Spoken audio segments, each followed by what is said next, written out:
Abdinur Baletaha, Salat Sambachiran, Quran Barabaina Akhriyo. بسم الله الرحمن الرحيم.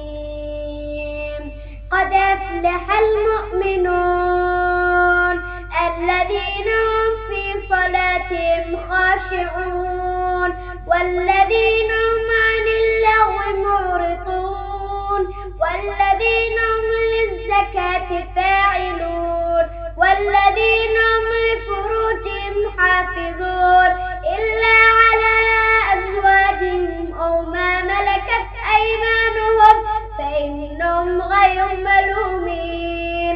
فمن ابتغى وراء ذلك فأولئك هم العادون والذين هم لأماناتهم وعهدهم راعون والذين هم على صلواتهم يحافظون أولئك هم الوارثون. صدق الله العظيم.